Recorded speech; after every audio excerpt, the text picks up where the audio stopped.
Kita masuk pada judul kita pada siang ini, semoga Allah berkahi, yaitu kebijakan Islam dalam poligami.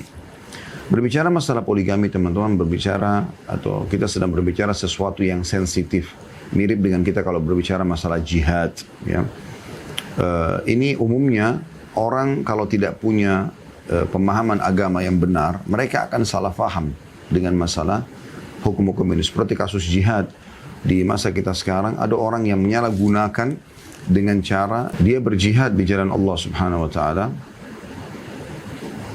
tapi salah menurut dia jihad. Seperti misalnya membom diri, membom sana sini. Ini kan adalah perbuatan yang salah gitu. Perbuatan yang salah, ya. Dan ini mencoreng citra jihad itu sendiri. Mencoreng citra jihad itu sendiri. Kemudian ada juga orang yang terlalu membenci jihad atau membenci jihad tanpa ada sebab. Mengatakan ini adalah ajaran terorisme, ini adalah ajaran radikalisme, sehingga akhirnya jihad tidak boleh dibahas sama sekali. Sehingga seakan-akan mereka mau hukum Allah ini dihapus. Akhirnya mereka harus menutup semua ayat jihad dalam Al-Quran yang sekian banyak, menghapus juga hadis-hadis Nabi SAW tentang keutamaan jihad, mati syahid, dan juga praktek Nabi SAW dan para sahabat ridwanullah alaihim dalam jihad. Akhirnya mereka coba berusaha menutupi tentang masalah kasus perang Badar, perang Uhud, Fathi Makkah, Hunain, Tabuk, dan sekian banyak peperangan. Contoh. Nah, demikian juga dengan masalah poligami ini. Kalau orang tidak punya kapasitas ilmu yang cukup, keimanan yang cukup, maka mereka umumnya menilai negatif. Ada orang yang belum punya cukup ilmu, tapi dia ingin poligami. Seperti ibaratnya anak masih SD, kemudian diberikan kurikulum kuliah. Dia tidak akan mungkin faham masalah itu. Karena yang kami fahami adalah poligami bab tertinggi dalam bab nikah. Tidak mungkin orang yang baru saja mempelajari agama langsung tiba-tiba bisa mempraktikannya. Dia butuh proses.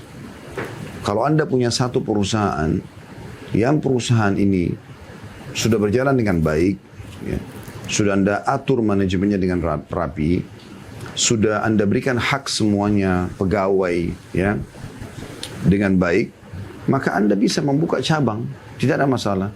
Anda tinggal copy paste ke perusahaan yang kedua, maka Anda akan aman. Tapi kalau manajemen di perusahaan pertama masih kacau, masih amburadul semuanya, laporan keuangan, neraca laba rugi, kemudian juga masih belum ada HRD yang mengatur staff juga belum ada penentuan SOP tentang masalah kerja mereka, ya, jam kerja, jam pulang, pakaian, jenis-jenis pekerjaan, dan seterusnya lah yang merupakan bagian daripada perusahaan. Terus tiba-tiba mau buka cabang yang lain, mungkin Anda hanya sekedar senang dari sisi pujian orang saja di hari-hari pertama. Setelah itu Anda akan menambah, ya, sakit kepala, ya, bagi Anda, pusing karena harus memikirkan dua perusahaan yang belum jelas harus kemana arahnya, harus bagaimana keuangannya, harus bagaimana pengaturan terhadap stafnya, dan seterusnya. Nah, ini yang perlu difahami gitu, ya. Nah, seperti itu kurang lebih poligami yang banyak orang tidak faham masalah ini. Mereka mengatakan bahwasanya nggak apa-apa poligami, kan Islam bolehkan. Maka akhirnya mereka melangkah poligami tanpa punya ilmu. Sholat aja masih belum baik, ya. Puasa juga masih belum baik. Ibadah-ibadah yang lain masih banyak yang terbengkalai. Kemudian tiba-tiba mau bicara tentang masalah poligami. Sehingga terjadi kezaliman dalam masalah poligami tersebut. Dia menikah bukan dengan poligami sehat. Menikah dengan sembunyi-sembunyi dari istrinya yang pertama. Akhirnya pada saat ketahuan yang ada adalah ribut. Kemudian bisa saja mereka bercerai. Atau mempertahankan rumah tangga tapi dalam kondisi terhina. Harus terus-menerus ribut dengan istri pertama. Sampai betul-betul sudah reda baru kemudian, ya, bisa dia jalankan. Ini pun harus memiliki poin-poin yang sangat tepat untuk bisa menjalankan. Jadi bukan sembarangan juga dalam menjalankan hal-hal seperti ini, ya. Ini ada orang yang terlalu berlebihan, tidak punya ilmu, menerapkan. Ada juga orang berlebihan dalam membenci poligami. Apa poligami itu? Kezaliman pada wanita. Dimulai dari orang-orang non-muslim yang sering melempar ini, ya. isu di tengah-tengah umat Islam, terutama kaum wanita. Dibuatlah isu-isu ya, yang akhirnya membuat umat Islam sendiri, terutama muslimat, membenci hukum Allah Subhanahu Wa Taala. Nah, ini aneh. Bagaimana caranya membenci hukum sang pencipta Allah? Lalu keluar statement-statement, kan masih banyak jalan menuju ke surga, tidak harus poligami. Bisa dengan cara yang lain. Baik, terus hukum ini mau kemanakan? Mau dihapus? Kan tidak mungkin. Banyak orang begitu, egois. Gitu. Dia bukannya coba belajar, berusaha terus menyempurnakan perintah Allah Subhanahu Wa Taala, sampai juga dalam masalah poligami. Walaupun tentu ada, Masya Allah, Tabarakallah, sebagian muslimah yang Allah sudah karuniakan keimanan dan ketenteraman jiwa dalam hatinya, dia tahu ini adalah hukum Allah, dia malah mendukung suaminya, malah dia penyebab suaminya untuk berpoligami, itu ada. Di antara mereka memang yang sudah, Masya Allah, yang Allah pilih hati-hati mereka lunak dengan keimanan, jadi bukan lagi mengikuti hawa nafsu, bukan lagi mengikuti cemburu buta, gitu kan. Tapi di saat juga mau akan dilaksanakan, dia bersama dengan suaminya saling rangkul untuk bagaimana memiliki ilmu yang cukup dalam menjalankan itu, sehingga tidak terjadi kezaliman, dan betul-betul poligami itu seperti sebuah kereta berada di relnya. Mereka melemparkan isu mengatakan, oh umat Islam itu boleh nikah 2, 3, 4. Ya, itu kezaliman, tidak memberikan hak wanita. Subhanallah, ada pengalaman Syekh Shalih Suhaimi, hafizahullah, guru kami tentunya. Semoga Allah jaga beliau. Salah satu dosen mengajar di kampus kami di Madinah, dan juga beliau pengajar rutin di Masjid Nabawi sampai hari ini tentunya. Dan hubungan kami Masya Allah sangat baik. Beliau sangat membuka diri pada saat kami mau konsultasi. Ya. Intinya teman-teman sekalian, beliau punya cerita tentang masalah ini, karena beliau poligami sampai 4 istri. Dan beliau pernah mendatangi, kalau tidak salah, Amerika atau salah satu negara di Eropa. Beliau cerita gitu, kejadian. Kemudian beliau masuk ke satu toko parfum, dan beliau minta kepada staf, panitia pengajian yang mengundang beliau di sana, itu untuk memilihkan parfum, dan beliau cari yang sama, 4. Apakah sama mereknya atau sama harganya gitu. Maka sempat ada staf wanita di situ bertanya, kenapa dia beli harus 4 sama? Biasanya kan parfum itu stoknya mungkin cuma 2, 3 di toko parfum ya, tidak langsung spontan yang sama, merek sama, harga sama, semuanya ada stoknya sampai 4 ya. Seperti itu kurang lebih gambarannya. Maka ditanyalah, ya. Kemudian diterjemahkan ke Syekh Shalih, karena beliau belum menguasai bahasa Inggris ya, sehingga beliau diterjemahkan oleh panitia pengajian pada saat itu. Lalu, kenapa harus beli 4 sama? Kata panitia tersebut, ini karena guru kami ini beristri 4. Pegawai itu tiba-tiba kaget, beristri 4 gitu. Apakah itu tidak zalim terhadap wanita gitu? Bagaimana bisa perempuan itu bisa menerima dan seterusnya lah dengan syubhat-syubhatnya. Maka jawaban Syekh Shalih sangat cerdas. Beliau mengatakan, kami dalam Islam dibolehkan berpoligami, tapi kami tidak boleh bergaul bebas. Kami hanya dibatasi 4 wanita, itu pun harus semuanya sah pernikahannya sesuai dengan ajaran agama. Dan saya sebagai suami harus berlaku adil. Seperti ini contohnya. Saya harus membeli produk yang sama atau minimal nilainya yang sama. Sementara kalian di sini, laki-laki dan perempuan, bukan cuma sekedar bicara masalah poligami kalau dalam pernikahan. Atau kalau bahasa di luar pernikahannya, laki-laki memiliki sekian banyak wanita gitu kan. Wanita pun memiliki sekian laki-laki. Dalam masalah pernikahan dikatakan poliandri, tapi ini tidak ada dalam Islam ya. Wanita tidak boleh memiliki lebih dari 1 suami, karena kalau dia hamil dari 2 suami, kira-kira statusnya anak itu ke siapa gitu ya. Tapi intinya teman-teman sekalian, pada saat dijelaskan masalah ini, perempuan tersebut mulai merenung dan berpikir, ternyata betul. Artinya tidak boleh kita sembarangan menyalahkan sebuah peraturan agama orang sebelum kita mendalaminya. Dan dia mengakui memang dia sendiri sebagai status istri memiliki beberapa orang pasangan. Suaminya juga memiliki beberapa orang pasangan.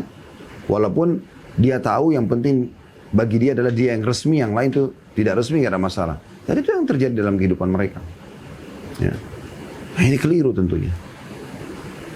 Itu kalau kita lihat dari non-muslim. Orang muslimahnya atau banyak wanita muslimah yang menolak poligami, mereka egois dengan pemikiran, pokoknya saya tidak mau poligami, membenci hukum Allah SWT. Dia lupa Kalau di luar sana ada keluarganya yang berpoligami. Ada keluarganya yang bisa terima poligami. Mungkin ponakannya, mungkin saudarinya, mungkin tantenya, mungkin ibunya. Atau mungkin saudarinya muslimah yang lain. Yang memang menerima poligami. Menerima poligami. Mungkin Anda tidak, tapi yang lain menerima. Kalau Anda secara pribadi tidak bisa menerima, itu oke. Anda sendiri pribadi. Tapi jangan membenci hukum Allah. Jangan menjadikan ini sebagai ajang untuk mengajak orang lain membenci hukum Allah. Karena ini ada konsekuensi hukum. Kalau Anda tidak cocok, belum tentu orang lain tidak cocok. Kan gitu. Dan secara fitrah, Allah telah membuat kaum wanita bisa menerima poligami. Contoh misalnya, mungkin pada saat datang kepada Anda seorang laki-laki yang baik, beriman, mapan orangnya, ya, tahu ilmu agama, tampan mungkin, punya kekayaan, punya kedudukan, kemudian melamar Anda atau anak Anda. Mungkin Anda akan berpikir, walaupun jadi istri kedua, istri ketiga, Anda akan bisa menerima. Jadi itu terjadi di lapangan. Istri keempat pun menerima. Kenapa? Karena bagi dia, laki-laki ini mapan dan mumpuni untuk jadi suami. Kan itu yang menjadi target. Bukan masalah monogami tapi nggak mapan. Nggak, bukan seperti itu. Karena umumnya orang kalau sudah berpoligami biasanya mapan. Asal benar ya poligami. Kita bicara sekarang kalau benar gitu. Jadi ada muslimah-muslimah yang seperti ini yang menerima. Jadi jangan sampai kita egois gitu. Boleh nggak Ustaz seorang wanita tidak mau dipoligami? Boleh. Dia punya hak untuk itu. Dia bisa mengatakan pada suaminya, saya tolong jangan dipoligami gitu. Kalau sebelum nikah dia berikan syarat dan suaminya mengiyakan, maka ini syarat suaminya harus ikut. Makanya setiap muslim kalau ada yang konsultasi dengan kami, bagaimana kalau ada istri begini? Saya bilang, kalau misalnya antum sebagai suami ya, sudah mengiyakan maka itu syarat. Kata Nabi SAW, al-muslimuna ala syurutihim. Orang muslim sesuai dengan syaratnya. Kalau antum sudah mengatakan, baiklah saya tidak akan poligami. Berarti anda tidak boleh poligami. Ini menandakan poligami bukan sebuah hal yang wajib mutlak untuk dilaksanakan. Tidak, tapi dia penyempurnaan terhadap agama Allah Subhanahu Wa Taala. Maka lebih baik seorang laki-laki mengatakan saya tidak bisa janji apa-apa. Toh juga pada awal pernikahan kan kita tidak tahu apakah ini langgeng atau tidak rumah tangga ini. Dan juga kita tidak tahu itu kapan terjadi, bagaimana terjadi. Yang penting kalau dilakukan dengan benar, maka itu adalah hal yang harusnya didukung. Ini dalam pembukaan kita tentunya teman-teman sekalian. Jadi kalau kita membahas tentang poligami ini, jangan sensitif dulu. Jangan langsung menilai negatif. Dengarkan sebagai sebuah ilmu, gitu kan? Sebagai sebuah penyampaian agama. Anda mau laksanakan, itu adalah hak Anda. Anda tidak mau laksanakan, itu adalah hak Anda. Dan ini bukan sebuah, sekali lagi, kewajiban. Gitu kan? Walaupun Syekh bin Baz rahimahullah mengatakan, asal dalam pernikahan adalah poligami. Karena Allah SWT menyebutkan dalam Al-Quran ya, di dalam surah An-Nisa ayat 3 itu, menikahlah dengan wanita 2, 3, dan 4. Kalau kalian takut, barulah 1. Maksudnya takut tidak adil. Nah di sini, kata beliau, Allah memulai dengan 2, 3, dan 4. Berarti mulai dengan poligami. Kalau tidak mampu, baru kemudian 1. Ini pendapat beliau, rahimahullah. Ya. Ini menandakan hukum Islam memang. Maka yang saya ingin diberikan dalam pembukaan ini, jangan membenci hukum Allah, teman-teman. Jangan membenci jihad, jangan membenci poligami. Ya, hal-hal yang mungkin belum masuk di benak Anda atau belum tertanam iman dalam hati Anda, lalu Anda spontan membencinya. Anda belum bisa mengamalkan, maka itu hak Anda. Tapi jangan Anda menjadi corong ya untuk membenci hukum Allah SWT ini atau mengajak orang lain, akhirnya Anda panen dosa-dosa yang berbahaya yang Anda sebenarnya tidak perlu panen dosa itu. Ini poin yang perlu digarisbawahi.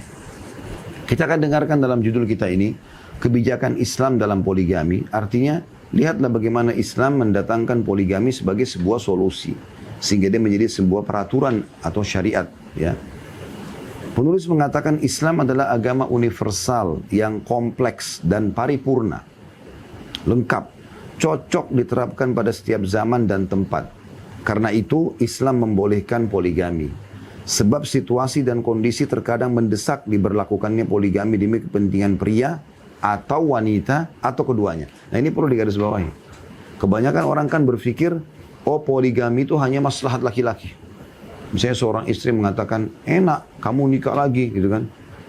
Apanya yang enak ini? Pikirannya cuma ke masalah arah biologis. Biologis itu setengah jam selesai.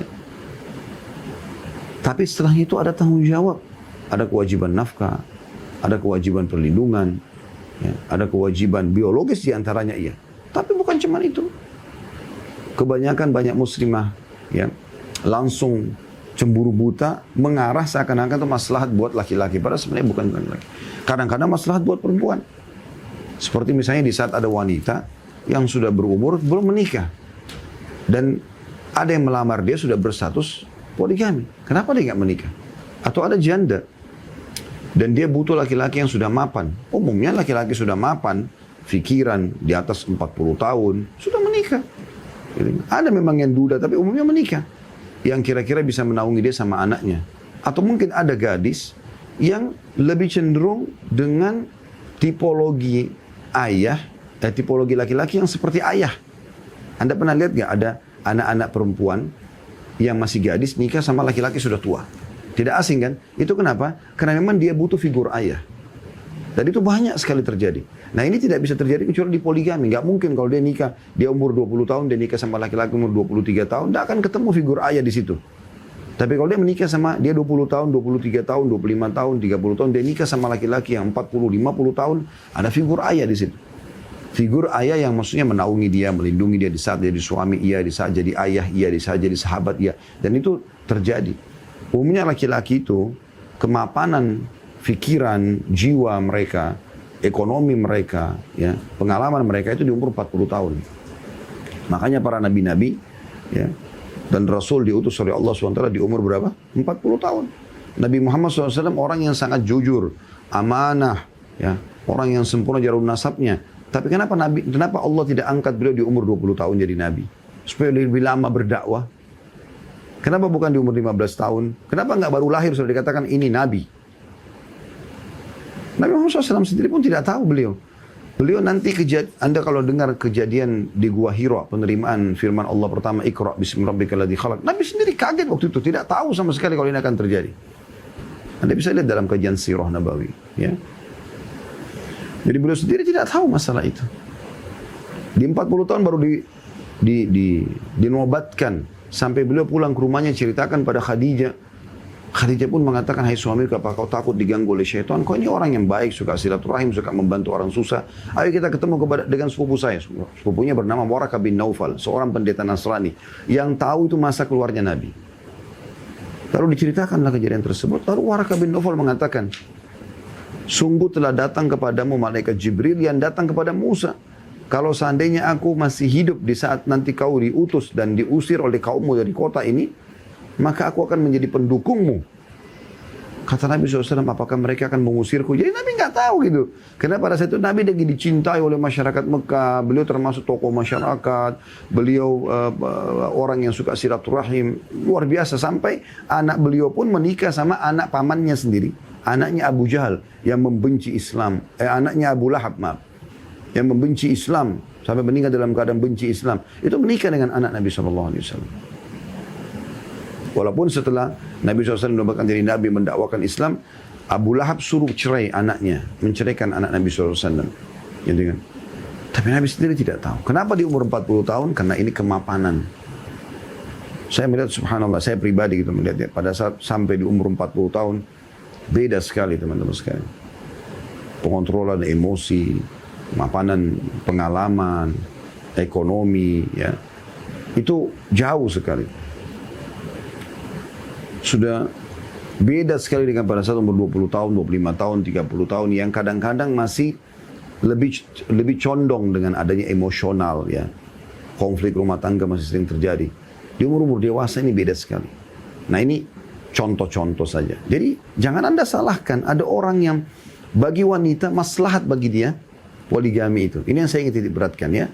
Sekali lagi kalau Anda pribadi enggak, silahkan, itu hak Anda. Tapi dengarkan pengajian ini teman-teman dengan membuka hati dan pikiran Anda. Oh, saya mau tahu hukum Allah seperti apa sih. Begitu. Jadi jangan negatif dulu. Karena kalau Anda dengarkan dengan ilmu yang benar, Anda jadi faham. Minimal Anda tahu teorinya walaupun Anda belum praktikkan. Di sini dikatakan oleh beliau, ya, saya ulangi, Islam adalah agama universal yang kompleks dan paripurna. Cocok diterapkan pada setiap zaman dan tempat. Karena itu Islam membolehkan poligami. Di antaranya itu, ya. Sebab situasi dan kondisi terkadang mendesak diberlakukan poligami demi kepentingan pria. Kalau misalnya pria itu kalau dia tidak menikah poligami dia akan berzina, istrinya sakit, istrinya sudah mandul, tidak punya anak dan segala macam hal. Atau memang dia mau terapkan sunnah Nabi SAW. Atau wanita, tadi sudah kita berikan contoh-contohnya. Atau keduanya. Kalau dua-duanya beriman kepada Allah, mau menerapkan hukum Allah, maka itu termasuk. Karena Allah lebih mengetahui kemaslahatan hamba-hambanya. N-nya besar kata ganti Allah.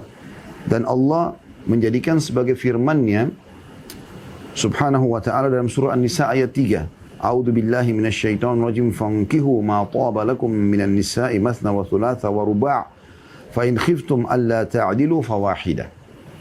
Maka kawinilah atau nikahilah wanita-wanita yang kamu senangi 2, 3 atau 4. Lalu jika kamu takut tidak akan dapat berlaku adil maka nikahilah atau kawinilah satu saja.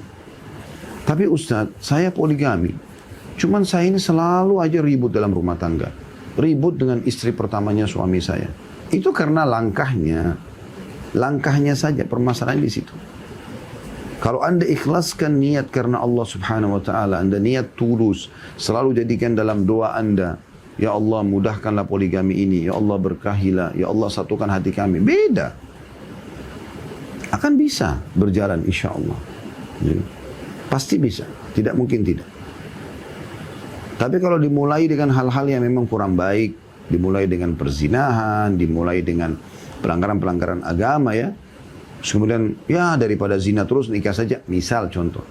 Maka kan pernikahan poligami dimulai dengan kemaksiatan. Nah, kemaksiatan itu butuh pembersihan dosa. Nah, ini harus diperbaikin. Ya. Itu contoh.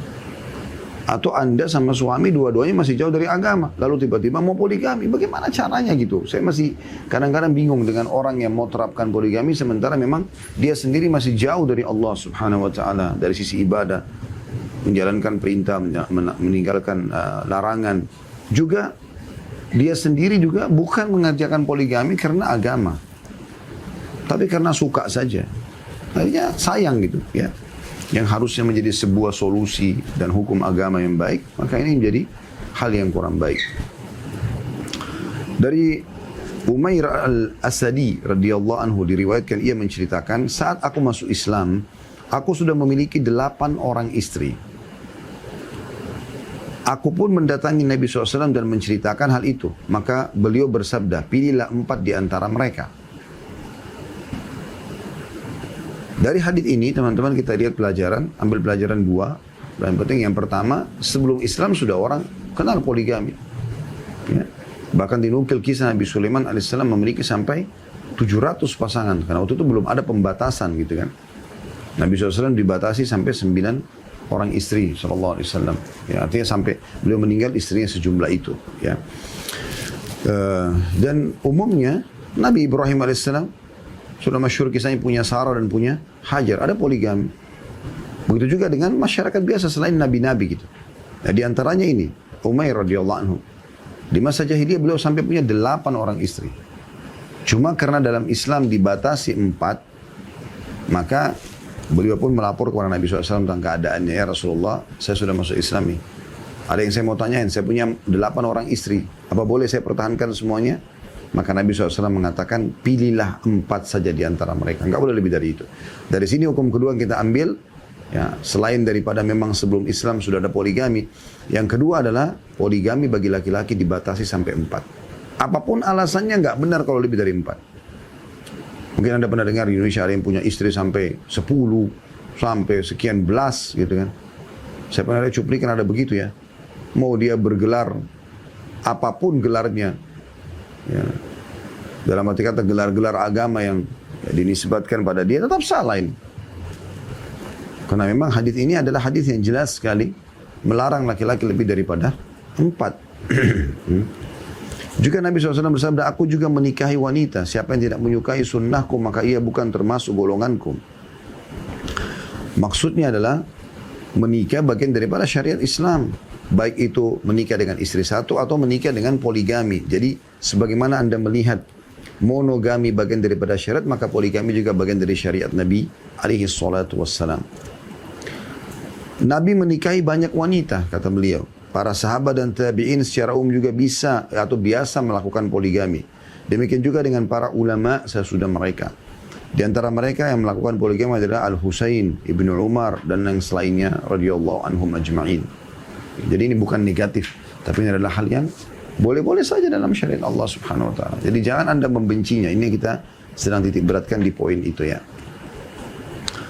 Lihatlah panutan kita Umar radhiyallahu anhu yang menawarkan putrinya Hafsah kepada Abu Bakar radhiyallahu anhu sementara beliau masih memiliki seorang istri bernama Rumman yang tidak dalam keadaan sakit ataupun mandul. Nah, ini sebuah kisah yang masyhur pada saat Hafsah menjadi janda radhiyallahu anha, maka Umar gelisah, tidak mau anaknya dalam kondisi janda berlama-lama. Dan ini bagian daripada hal yang perlu dipikirkan oleh setiap muslim dan muslimah ya. Jangan lama-lama menjanda, jangan lama-lama menduda, nikah selama masih ada peluang. Tapi kan saya gagal rumah tangga pertama, belum tentu gagal rumah tangga kedua. Bangun saja rumah tangga yang baru, niatkan ikhlas. Kalau gagal di pertama, Anda bangun, perbaikin di rumah tangga yang kedua. Karena itu jalan tol menuju ke surga dengan ada status pasangan. Ya. Apakah itu monogami atau poligami, gitu kan? Maka Umar gelisah, anaknya menjadi janda, gimana nih? Umar pada saat itu bisa saja menawarkan kepada sahabat-sahabat yang masih muda. Masih banyak yang bujang. Ada Usama bin Zaid, ada Anas bin Malik, ya, ada Zaid bin Thabit, dan ada banyak sahabat-sahabat. Tapi Umar datang kepada Abu Bakar. Abu Bakar punya istri dan subur, Rumman namanya, radhiyallahu anhum ajma'in. Kenapa Umar pilih Abu Bakar? Artinya Umar mendahulukan poligami di sini, bukan monogami. Yani, ada orang tua begitu kadang-kadang. Sudah anaknya janda, nggak mau lagi poligami. Ditahan anak tersebut, padahal anaknya sudah mau menikah. Laki-lakinya sudah baik, soleh, tetap tidak mau. Allah subhanallah. Kenapa ini terjadi? Kenapa egois Anda yang Anda dahulukan? Kenapa bukan agama? Padahal kita harus menjadikan agama kita sebagai panutan, tuntunan ya, dalam kehidupan kita. Kita harus jadikan Islam sebagai tradisi kita dan bukan tradisi kita Islamkan. Kita harus menjadikan Islam pengontrol egois kita, pengontrol ya, emosi kita, pengontrol seluruh ya, kebiasaan kita. Sehingga kita menjadi seorang muslim yang sejati. Dan Allah berfirman dalam Al-Quran masalah itu. A'udzu billahi minasyaitonir rajim ya ayyuhalladzina amanu udkhulu fis silmi kaffatan wa la tattabi'u khutuwatis syaitan. Hai orang beriman, masuklah ke dalam Islam secara kafah, menyeluruh. Bukan setengah-setengah, bukan kerjakan apa yang kita suka saja kita tinggalkan kita tidak suka, tidak. Semuanya kita terima, suka atau tidak suka, wajib ataupun sunnah. Nah itu baru dikatakan muslim sejati. Jadi sikap ini luar biasa, walaupun Abu Bakar masih menolak pada saat itu. Abu Bakar tidak memberikan jawaban. Kemudian sempat ya, Umar berpikir pada saat itu, kira-kira siapa yang cocok nih buat jodohnya. Sambil berdoa kepada Allah Subhanahu wa taala, maka tiba-tiba lamaran Nabi SAW datang. Dan spontan langsung Umar terima. Siapa yang menolak lamaran Nabi SAW? Di hari pernikahan Nabi SAW dengan Hafsah, istri lain tidak ada sama sekali yang buat masalah. Yang Anda sering dengar Aisyah itu sering cemburu, nggak buat masalah dengan pernikahan Nabi SAW. Menerima karena tahu ini hukum Allah Subhanahu wa taala. Kemudian Abu Bakar membisikkan kepada Umar sambil mengatakan, "Hai Umar, aku tahu sebenarnya kau ini sedikit kecewa dengan aku karena engkau sempat menawarkan Hafsah anakmu tapi aku tidak memberikan jawaban. Perlu kau ketahui, demi Allah kalau bukan saya mendengarkan Nabi SAW pernah menyebut nama Hafsah, maka saya sudah nikahi Hafsah." Dan para sahabat faham kalau Nabi SAW pernah menyebut nama seorang wanita, berarti Nabi punya keinginan menikahinya gitu. Maka Umar pun akhirnya faham kenapa Abu Bakar tidak menerima tawaran dia pada saat itu. Dan ini tentu lebih baik buat Hafsah karena dilamar oleh Nabi SAW. Kata beliau, tidak layak bagi seorang pria atau wanita muslimah untuk menyangkal disyariatkannya poligami. Ini adalah penyangkalan terhadap Allah Azza wa Jal, Allah yang maha mulia dan maha tinggi, yang menetapkan syariat. Yang Allah sebutkan tentang masalah syariatnya ini dalam surah Al-Anbiya ayat 23. A'udzu billahi minasyaitonir rajim. La yus'alu amma yaf'alu wa hum yus'alun. Dia Allah tidak perlu atau tidak boleh ditanya tentang apa yang diperbuatnya. Dan mereka lah manusia itu yang ditanyakan kenapa mereka berbuat. Sebagaimana orang sakit tidak boleh menyangkal keberadaan orang sehat. Ya, tadi sudah saya berikan gambaran di pembukaan kita ya. Anda tidak mau, jangan Anda sangkal. Karena ada orang yang mau. Kan gitu. Ada orang yang bahagia. Seperti itu. Saya bertemu dengan para praktisi poligami yang sehat. Gak ada masalah. Istri mereka kumpul, mereka sama-sama, mereka bisa di malam ini di sini mereka tahu, mereka berbagi dengan saudaranya muslimah, bahkan ada yang sampai menghadiahkan malamnya. Ada pada saat salah satu istri sakit, dia menghibahkan malamnya. Itu keimanan di situ dan ada kenikmatan tersendiri bagi para praktisi ini. Saya tahu ada seseorang berpoligami, saya kenal benar orangnya. Ya, rahimahullah sudah meninggal beliau ya. Tapi orang ini berpoligami, dia punya pola yang itu ditahu oleh semua orang di sekitar beliau gitu.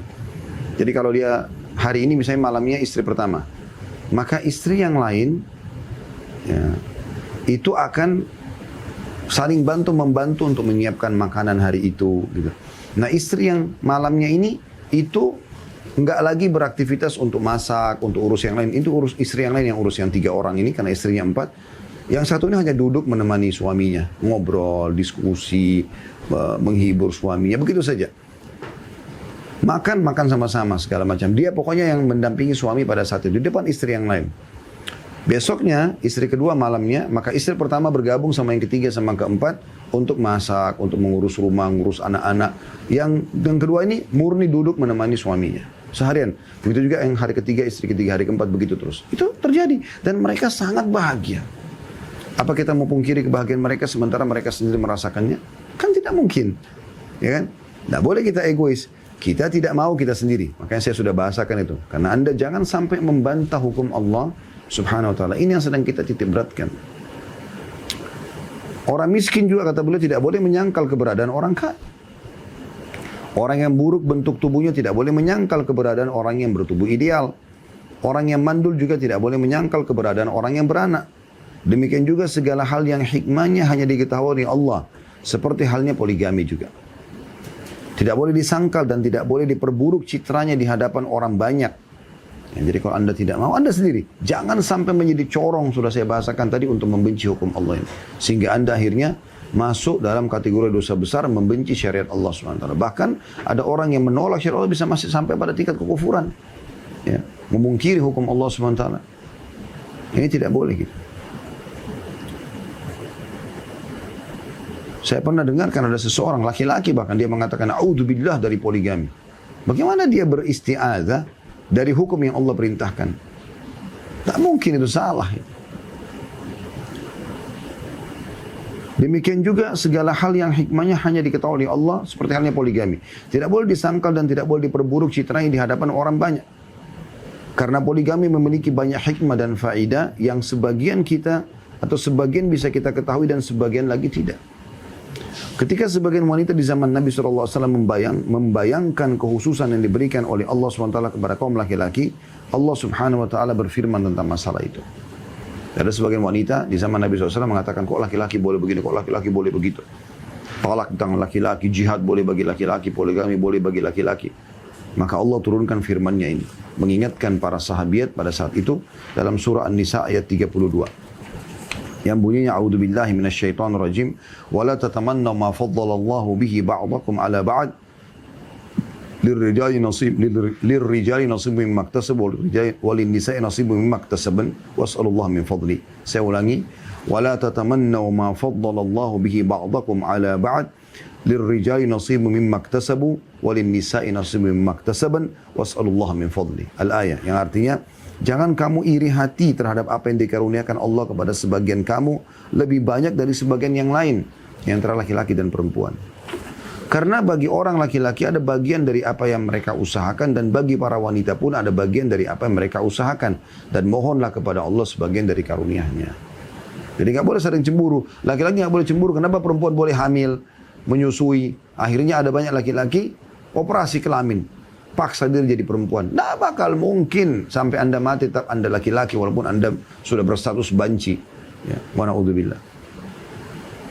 Ada perempuan mau jadi laki-laki, operasi kelamin. Kenapa begini? Kenapa enggak jadi fitrahnya saja? Rusak. Ya.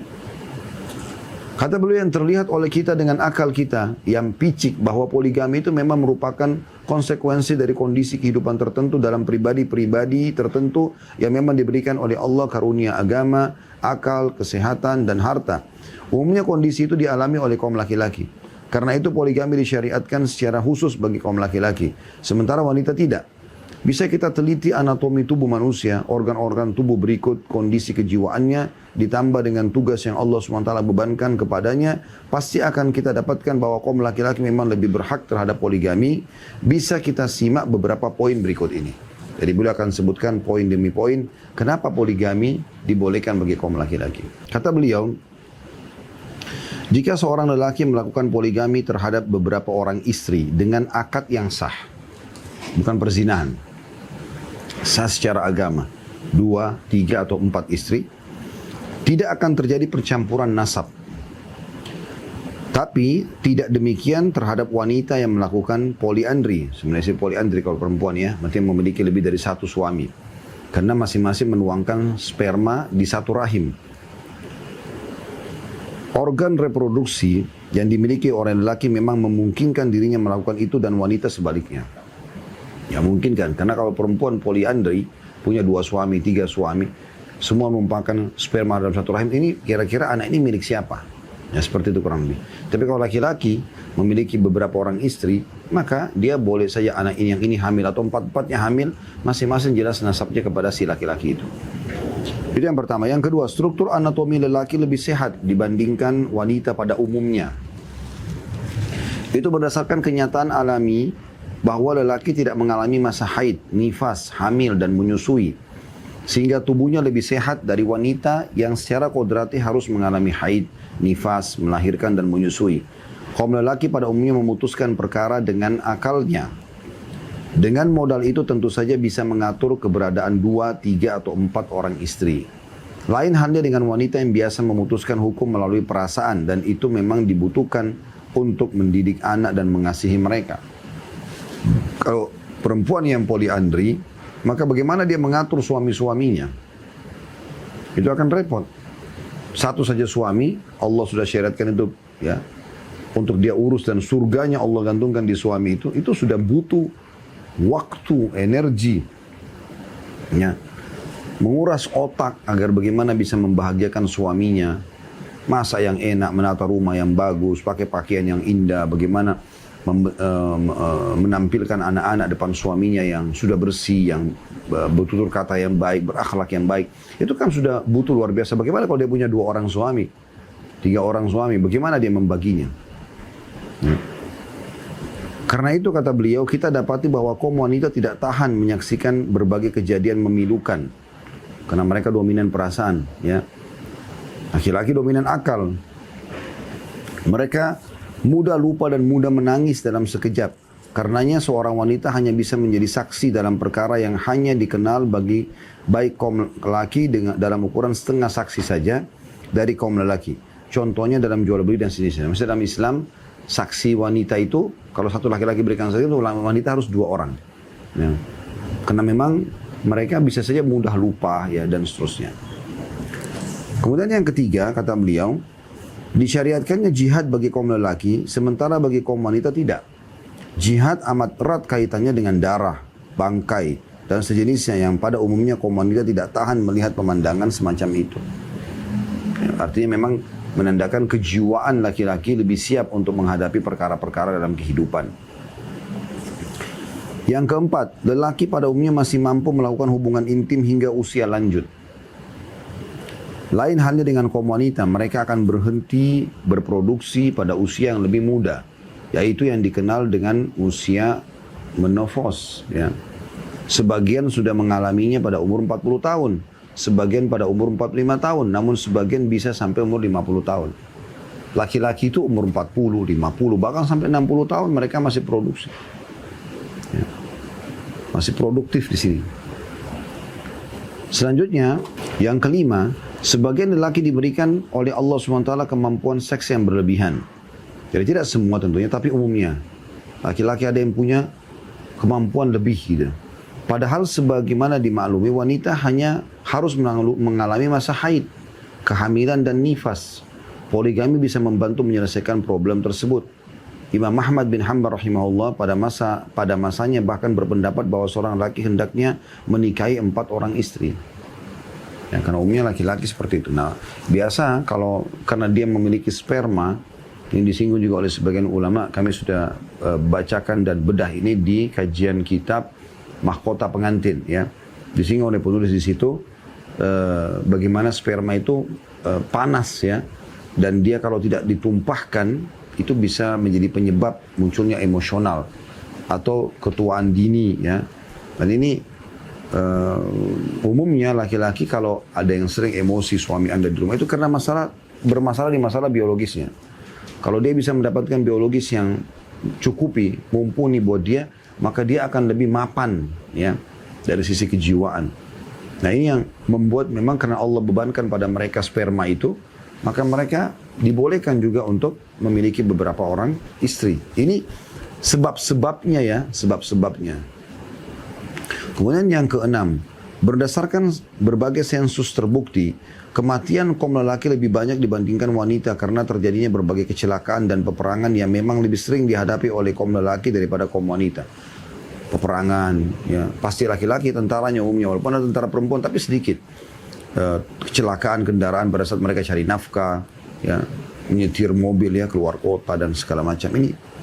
Sehingga persentase kaum wanita lebih banyak daripada kaum lelaki. Tidak ada cara menyelesaikan problematika ini selain poligami. Supaya setiap wanita yang ya, lebih banyak jumlahnya ini bisa berstatus istri, bisa juga punya anak. Dirasakan sebagaimana wanita yang lainnya gitu. Belum lagi ditambah kenyataan bahwa kelahiran bayi wanita itu lebih banyak dari bayi laki-laki, sehingga menyebabkan persoalan tersebut menjadi lebih berat. Maka dapat diketahui bahwa hanya poligami yang dapat menyelesaikan problem itu. Karena poligami kan menikah resmi. Ya. Belum lagi kenyataan bahwa kaum laki-laki yang tidak menikah sama sekali karena kondisi ekonomi yang sempit atau karena alasan lain. Sebagian diantaranya menunda pernikahan hingga usia lanjut. Lain halnya dengan wanita muslimah yang selalu siap untuk menikah di usia dini sekalipun. Artinya yang membuat laki-laki juga salah satunya berpoligami karena memang mereka kan dari awal harus menyiapkan dulu kemapanan. Setelah mapan baru kemudian mereka menikah. Jadi tidak setiap saat mereka bisa menikah gitu. Ini diantara sebab-sebab yang disebutkan oleh beliau gitu.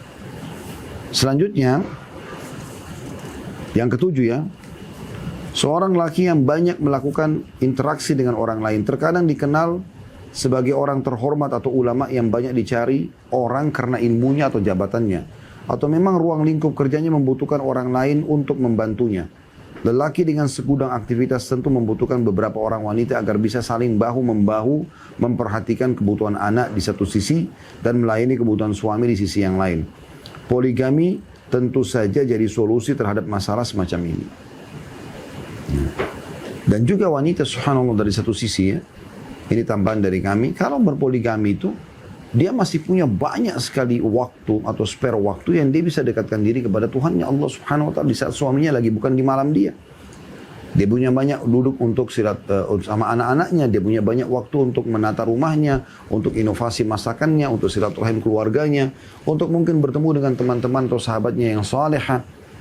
Tapi di saat suami 24 jam ya, setiap hari bersama dia atau keluar cuma kerja kemudian kembali lagi, maka di saat itu akan sulit sekali dia membagi waktu. Ya. Kadang-kadang kalau diajak, oh maaf suami saya lagi ya ada di rumah, saya lagi tidak bisa, saya lagi begini dan begitu. Ya. Yang kedelapan, demikian juga kasus yang sering terjadi pada wanita seperti mandul, sakit dan sejenisnya, atau kasus lain seperti suami yang sudah tidak menyukai istrinya lagi atau menyukai wanita lain. Dalam kondisi demikian mana yang lebih baik, perceraian atau poligami? Pada hakikatnya poligami jauh lebih baik bagi istri pertama dan juga yang kedua. Bagi istri pertama manfaatnya adalah terbebas dari perceraian. Bagi istri kedua ia bisa mengambil manfaat dari suami yang sudah matang dalam agama, akal dan bahkan hartanya. Ini salah satu poin-poinnya dari sekian banyak poin gitu. Jadi bukan cuma ini saja. Bisa jadi istri keduanya adalah wanita yang juga pernah bercerai atau ditinggal mati suaminya, mandul atau memiliki kekurangan fisik. Jika kita misalkan bahwa istri pertama sehat, tidak mandul dan tidak sakit, kita bisa tanyakan kepada wanita muslimah. Kita bisa tanyakan kepada mereka, wahai wanita muslimah, di mana letak keinginan saudari berlepas diri dari sifat egois, di mana sifat mengalah yang saudari miliki. Mana pengorbanan saudari sebagai muslimah. Ini contohnya, maksudnya karena perintah agama ya. Mana pengorbanan kita terhadap agama Allah Subhanahu wa taala. Di mana letak persaudaraan Islam? Kita ajukan juga pertanyaan untuk istri kedua yang merasa ragu untuk menerima lelaki yang sudah menikah. Mana rasa mengalah yang saudari miliki? Mana pengorbanan saudari sebagai muslimah? Di mana lagi letak persaudaraan Islam yang ada? Bisa jadi Allah membuka pintu kebaikan bagi si istri pertama, istri kedua, dan si suami sendiri. Meluaskan rezeki, harta, dan anak mereka, serta mengumpulkan mereka dalam kebaikan.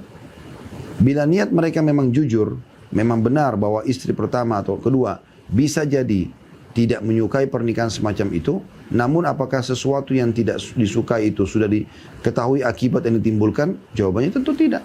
Kan selalu kita pikirnya negatif, padahal belum tentu negatif kan gitu. Sebagaimana Allah berfirman dalam surah Al-Baqarah ayat 216, wa asa an tuhibbu syai'an wa huwa syarrun lakum. Boleh jadi kamu membenci sesuatu padahal itu adalah boleh saja kamu mencintai sesuatu tapi itu buruk buat kamu.